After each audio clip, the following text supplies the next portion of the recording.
Yeah. So you guys have some of the best engineers in the world, Yeah. which means you guys have to do something really amazing. Yeah. A lot of information that I got from the Indian satellites are actually very high detail. Yeah, even better the one I got from NASA or JAXA of Japan. No, people are not waiting anymore. Right? When you are not really developing your cities, investments are leaving the city. Talents are leaving the city. Everybody are leaving the city. So if we wait 6 more months for that procurement, maybe we don't have the city left anymore. So what we're trying to do here is Compare Bangalore and Taipei easily. and give me the five, say, taxation, or here we have 3% tax, here we have 8% tax. Do that and just write a white paper saying recommendations for Bangalore. Okay, give me 20 minutes, make that happen. When AI advances enough, we won't need government, because you can actually tell an algorithm, grow this city at 8%, and it will tweak all the taxes, it will tweak all the rules, it will see where it needs to improve, where the deficiencies are. Why do we need government? And I will be all for that because AI, And you don't have corruption then. AI doesn't have to be perfect. It doesn't have to be better than humans. Yeah. And it already is. Yeah. On the data I pull, and I pull as much data as I could, as my computer could. And also I try to come up with the equations based on my 10, 20 years of experience in urban planning, that these are things that matter to people and not just economic growth. Do you think this could also be tweaked to give suggestions as to where cities could do better? If we are number 120 and the city wants to be 60, what do you think it needs to do? Okay, you read my mind. That's the next step, right? Because Then you are defining policy. Yeah. Hello everybody, you can either be scared of AI or be prepared for it. I was on a recent delegation to Taiwan on behalf of India as a fact-finding mission to understand where AI is going. I met over there Non Arkara, who has created some amazing technology solutions to bring data together, to understand cities, to understand how cities could be better planned. He also brought about an interesting dashboard which brought all the data together of the Iran-US war, and it's something which has been done open source, it's been done not expensive, and it's very intense. I'm going to add the links in the description below. Have a look at it, and then don't miss to hear this interview till the end, because it's going to really move your mind and change how you think. I'm Non from the Thai government, from the Digital Economy Promotion Agency, and I'm really happy to be here today at Taiwan Smart City Expo and Summit. So let me show you some of the government innovation that I have been working on, because AI has been very powerful and we have been using it a lot in terms of trying to find out what we can do more with less, right? So let me show you some of the things that we've built so far. So for instance, everybody wants to know about what's going on in the Middle East. So what I did was to actually build Middle Eastern Watch dashboard. And this is the kind of thing that's hard to build because you need all the information. So I wanted to know, because I work for government and I help with Ministry of Foreign Affairs, Ministry of Defense. They need to know these informations about where not to fly or which areas that are prone to conflicts. And I knew for a fact that I couldn't get this information easily because I need to contact each of the governments and maybe get them to send me the information that would take, I don't know, but the war might be over before we get the information. So what I did was to actually find out what are the available data on the internet. And turns out there was so many APIs, which is the data that you can get from the internet to link to your system for free, especially from space agencies around the world, like NASA of the US, like JAXA of Japan, and of course there are many other space agencies, including that of India, which I got a lot of images from. Once you have satellite pictures lay over, you actually see a lot of patterns. Some of the patterns are like this one, it have to do with the aerosol in the air and the locations of the Middle Eastern areas, which shows you the amount of carbon dioxide that can be captured by the satellite image. With that, you for a fact where is the area that you shouldn't be flying through. This has been designed in a nautical mile system. You can calculate the actual distances and so on, right? So in a sense, this is a low-tech stuff because I didn't use expensive H100 Maxwell NVIDIA chip. I'm using like second-hand laptop to build it. But I built it because I know where to get the information, and when we put it together, it becomes a magic because this is what data can reveal to us. And not only that, we also designed a dashboard for each of the cities that we work with because we believe that data is power. Like right now, for instance, they don't know what time they should be sending their garbage trucks. So what we did for them was to actually map out the traffic routes and of course showing them the density of cars on a day. Anyone in their right mind would know that not to send garbage truck when the traffic was awful. So that information, when you have two levels of data, two layers of data collide, you actually see the insights. And these insights are the ones that help the cities like this one mobilize their resources so that they can get at what they want much more efficiently. And for instance, we also created a system of smart bus, right? The smart bus is already running.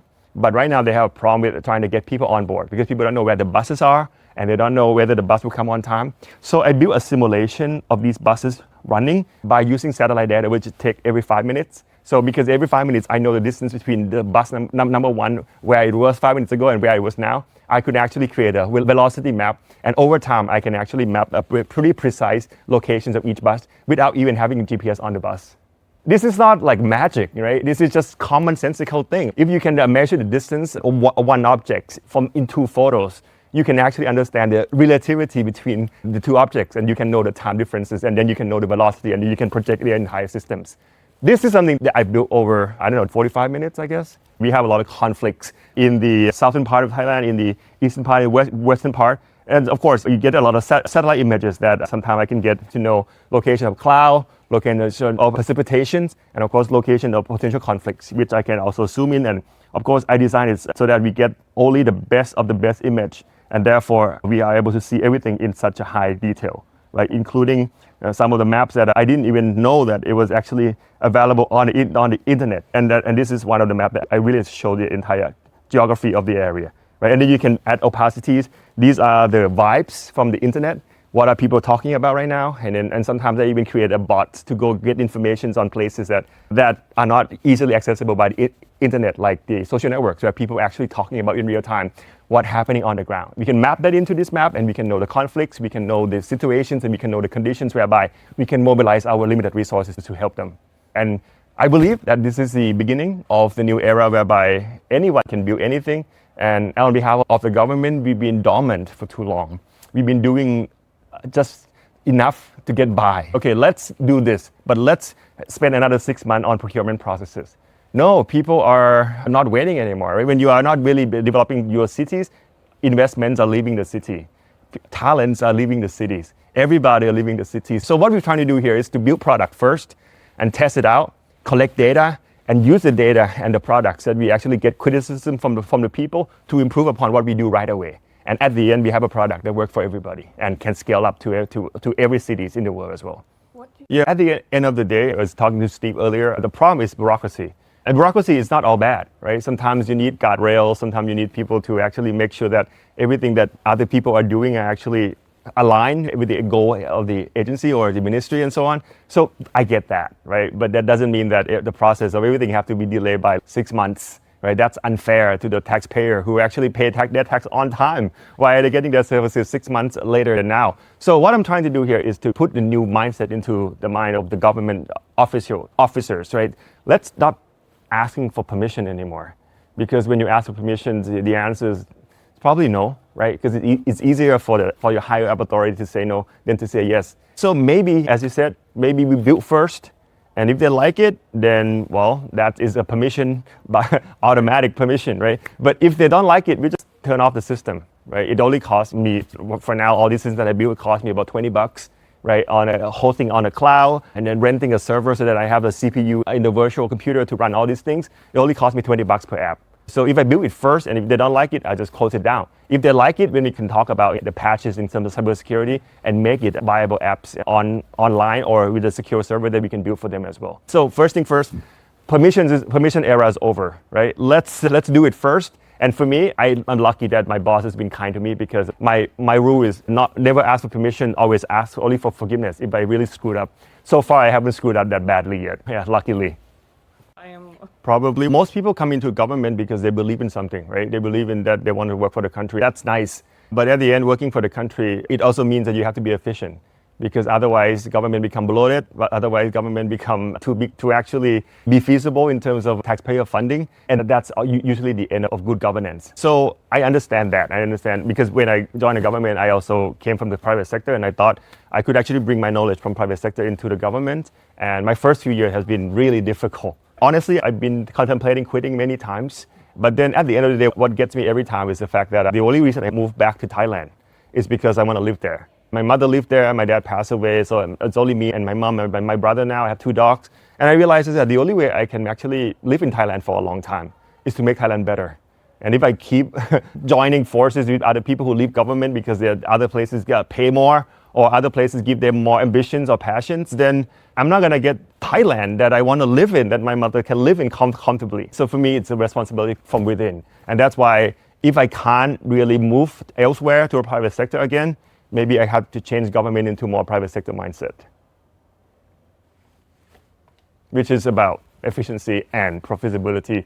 And of course, you make sure that your product you build doesn't take much time. It gets to the market really quickly. And at the end, it provides the user the experience that they desire. Can you tell me a little bit more about the exact technology that you used? How did you do it? Okay, I have JSON code in all my apps. I want everybody to use it, right? We no longer live in an era of everything proprietary. Like now it's like era of everything share. Like I built this in 45 minutes. How much I'm going to charge for it? Like $1 million bucks. So if you come, I'll send you later on. You can come into my system and you can copy the code and you can build your own. So basically, I built the system itself using Claude Code, which is one of the platforms that a lot of people are using in terms of AI coding. It really helps in terms of creating a frame. And if you're building an iPhone app, you use Xcode, which is come with your Mac anyway. But if you build like other apps, like a web-based app or database in the back, like all the system that I have, then you have to actually use other database system like Superbase, right? Which I use, which is like $7 a month, really cheap. And if you have to have some kind of web services, like for me, right, all these things that are coming in from satellite, these are all real time. It means that you cannot just build a static site. You have to build a web services that run all these things behind, which means you have to have a computer, which means that you have to rent a virtual computer, which I did. Next stage is I would have to buy my own computer because I don't want my data to be in the cloud anymore. I want to build my own server at home and everything connected to internet, and therefore everybody can come to the server and then get the information. It's the same as hosting on the cloud, but probably more expensive because I have to pay for electricity and air conditioning system to keep the machine cool. But in the long run, the data is safer because it's in my own server, not in the cloud. So for this app, I only use the cloud spaces. So I rented a cloud space from Railway and Render. It's $25 a month, right? Allowing you like 500 megabytes of computational power. Pretty easy. If you wanted to bring in a chat bot so that people can use the dashboard and chat at the same time, you have to create a rack or the system whereby you put all your files in there. And then your AI will only look at these files, and then the information that AI will grab will be from these files, so that you can build a database for people to ask anything about the city. Right? All the data will be based on the facts that you want people to know, and then the chatbot will do the role of the machine that will go grab information and then push it back to the users. All you have to do is to build that rack in the Google folder, which I did, and then provide the system with the AI models token so that you can actually access a token in order to access information on your behalf. What else do you need? I think at the end, when you compute it, all the costs together, each app was really like $25 a month. But then again, this is I wouldn't call it a prototype because it's already working, and it will work in perpetuity if I don't shut it down. Did you see anything specific about India? Did you find anything in terms of the data that you gathered? So any specific data points about India that you saw or that you noticed? A lot of information that I got from Indian satellites are actually very high detail. Yeah, even better than the one I got from NASA or JAXA of Japan. But I happen to believe that there must be a lot more that we can share. And what exact software, exact programming language do you use to? Combination, I use TypeScript, I use JavaScript, and I also use Python.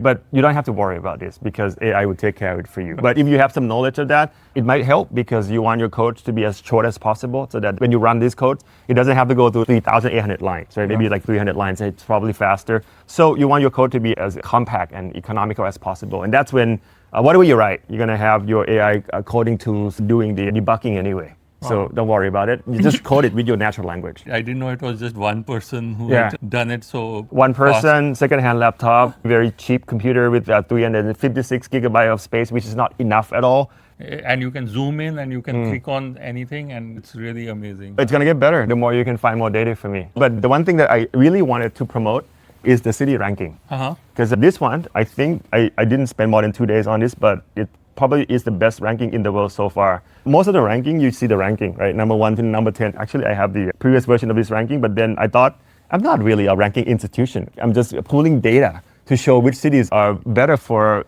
you. If you like growth, there's a city for you. If you like community, there's a city for you. If you like healthcare and retirement home city, there's a city for you, right? For instance, the ingredient that I've set for here is 2020, 2020, right? Everything is unequal, right? So in this perfect equation, Kaohsiung, Taipei, Larry in the US, Bangkok number 4, Amsterdam number 5, Eindhoven number 6, and these are all like startup town, right? Of course, because they have all these ingredients of like livelihood, passion, young energy, including also the economic growth that comes from digital economy.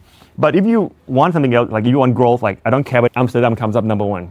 But if you want, hey, I want viability, right? And viability is about livelihood and so on. Wow. Kaohsiung, Taipei, right? Larry, and then Busan come up, right? In Korea, Perth, Adelaide, Brisbane, a lot of Australian cities are very good for retirement homes. And then if you want creativity, of course, Taipei comes up, startup town will come up, Kaohsiung will come up, Suwon, another startup town in Korea, and also UNESCO City comes up. This is a global ranking? Yeah. Oh, wow. Yeah, I have about 100 cities up here, all right, but you can see it by region as well. East Asia, North America. India, is there anything about India? South Asia? Yeah. Pune. Hyderabad, Bangalore. Oh, I'm from Bangalore. Okay. Yeah. Chandika, I love Chandika. Yeah. I'm an architect. I love Lord Corbusier. Colombo, Kandy, Islamabad, Karachi, and Lahore. But then this is creativity based. If you go to 2020 and you go to South Asia, it is this list. So Pune is number 1, Hyderabad 2, Bangalore Never 3. been to any of those places, but I trust my ranking. You can tell me whether it's correct or not. No, it's correct. Okay. Yeah. You don't see New Delhi here. You don't see like a massively big city here because the ranking itself doesn't really take into account GDP per capita as such. It actually look at your GDP per capita, take out your tax, takes out your living expense, take out your rent, and how much money you have left. Sometimes somebody in Pune actually have more money left than my friend in New York City because they pay 50% tax and they have so much living expenses. Their housing rent is $4,000 a month. So even my friend who makes 6 digits, someone in Pune or someone in Bangkok might actually have more money left at the end of the month. So this ranking look at that. And in terms of growth, it also look at suicide rate. Wow. In terms of economic vitality, it also look at stress and working hours. Is it longer than 8 hours or not? So it also, if the growth is really high, you also look at optimism by looking at birth rates. So the ranking itself, if you look at the methodology paper that I came up with, it's pretty airtight in terms of mathematical models that I came up with because everything is based on the data I pull, and I pull as much data as I could, as my computer could. And also I try to come up with the equations based on my 20 years of experience in urban planning, that these are things that matter to people and not just economic growth. Do you think this could also be tweaked to give suggestions as to where cities could do better? If we are number 120 and the city wants to be 60, what do you think it needs to do? Okay, you read my mind. That's the next step, right? Because then you are defining policy. Yeah. Then you move into literally policy definition. This is not a ranking. You know, my dream, grow this city at 8%. And it will tweak all the taxes. It will tweak all the rules. It will see where it needs to improve, where the deficiencies are. Why do we need government? And I would be all for that because and you don't have corruption then. It doesn't have to be perfect. It doesn't have to be better than humans. Yeah. And it already is. Yeah. So for me, I would choose AI employee anytime over actual person employee. But then again, that's the thing. So I would think that this would be a stepping stone towards policy definition. Because what I'm doing right now, it's called index, not a ranking, because I don't build a ranking. I build an index. I build this formula so that we get the realistic image of what the cities are doing. And then you are the one who come in here and create your own ranking. And if you can see that, hey, for instance, if creativity and growth, these two bar up, and Larry, Kaohsiung, Taipei, Pittsburgh, and you want to be like these cities, and then you can click into all these bars and see what are they doing. And I'm going to go grab real-time information about what they're doing so that you can do exactly just that if you wanted to replicate the models. But can you, I would like the next stage to do that as well, in the sense that I would like to say, compare Bangalore and Taipei. Oh, easily. And give me the 5, say, taxation, or here we have 3% tax, here we have 8% tax. And do that and write in white paper saying recommendations for Bangalore. Okay, give me 20 minutes. I'll make that happen. No, that is how fast I can do now. But my computer can take it. But really, is what you just mentioned was nothing that I have to do in extra. I just have to pull the index and then I'll code into the system another tab saying that, hey, I wanted this tab to actually compare cities maybe up to 5. And the comparison itself will be generated in terms of outcomes and results by AI that I give it tokens, so that once these cities are lined up, the index will be looked together, and after that, the AI will give you the summaries. I can code that in 20 minutes because it's just maybe 25 lines of code, not that hard. So why aren't governments doing it already? Bureaucracy is one of them. A lot of people, they have mindset problem. A lot of people, they don't have the skill problem. A lot of people have confidence problem. I would say confidence doesn't come from you telling yourself that you are good. Confidence comes from practice, right? I practice this countless hours I spend countless amount of money in thousands of dollars on tokens because I try everything. Because I know that I don't have a hyperscaler chips at home, which means that I can't run my own AI at home. I have to rely on someone else's productivities. And if I have to pay those, it's a small little amount of money when I can actually see the results. And if the result is good, maybe we can have an enterprise contract with that LLM company or AI company to actually get the stuff in a much more economical prices. But if you don't have anything to begin with, if you begin with, hey, I just have an idea, nobody want to waste time, right? But if you say, hey, I have a dashboard, I built it myself, I know it's not perfect, but what your engineer can do and I can't is to patch cybersecurity so that it's become airtight when you want to go public with that. Yeah. I could talk to you for hours, but I don't think we have the time. No, you're We have going an to help exhibition. me. You're going to go to exhibitions and I'll send you some more information by email. Yeah, and then I'd love to. Please help me. Yeah. And because I think Asian cities are underrated. Right? Right. I live in the US most of my adult life, Yeah. and I actually never looked at Asian city as livable at all. Only up until maybe the past few years when You know, okay. there should be an intergovernmental body to use do this. that. Yeah. As I mentioned, when I was at MIT, all my 12 Indian colleagues are from IIT Kanpur. Yeah. So you guys have some of the best engineers in the fucking world, Yeah. which means you guys have to do something really amazing. Yeah. Thank you so much. That was lovely talking. My to you. pleasure. Yeah, my pleasure. Thank you.